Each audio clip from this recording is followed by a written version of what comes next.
salaam wa Sénégal tey damay ñëw ci ñaari nit Abdourahmane Diouf bu M23 ak Fadel Barro bi nga xam ne ni moo nekkoon coordonnateur u Y'en a marre léegi mu dugg ci politique bi daal di dugal am benn mouvement bu ñuy wooyee jàmmi gox yi te demoon élection amul dara ci 41 communes yi nga xam ne ni moo composé Kaolack. Ça veut dire que ne waa Kaolack dégluwuñ la tu es impopulaire chaque fois que léegi bu ñu leen invité ci plateau de télévision yi dañuy xas Ousmane Sonko nit ñi mënatuñu leen comprendre vous étiez très apprécié mais li ngeen di xeex Ousmane Sonko porté ko ëpp leen fit gën leen a jub ëpp leen xam-xam ëpp leen jaar-jaar mën a def sacrifice yoo xam ne ni yéen mënu leen ko woon def mu def ko andi ceeg sénégalais yi nga xam ne ni ku mel noonu lañ doon xaar ñu rey ci plus de 70 jeunes emprisonné ci lu ëpp 1500 jeunes ñenn ñi ñu exilé leen ñu xeex ak Macky Sall pendant 3 ans dem élection gagné ko Fadel Barro nga ne c'est par chance.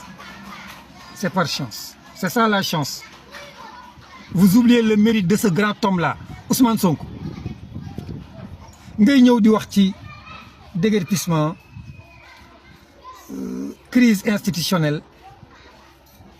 le foncier ak amnistie boo xam ne nii Ousmane Sonko taqewu ci laalewu ci tout ça c'est avant lui. loolu mooy wane seen manque de sincérité seen manque d'objectivité loolu muy wane seen nombrilisme Abdourahmane Diouf yow ak Fadel Barro seen bopp rek ngeen gëm c'est parce que kenn waxatul seen waxu Ousmane Sonko kese la ñuy wax moo tax ngeen indi benn xolu iñaan arrêté sooy wax ne gouvernement bi dafay wax rek dafagul acte 41 milliards de dettes remboursées en un laps de temps 120 milliards ñu dugal ko ci campagne agricole bi 53 milliards ñu dugal ko ci dundu sénégalais yi wàññil leen ceeb wàññil leen diwlin wàññil leen suukar wàññil leen ciment wàññil leen diwlin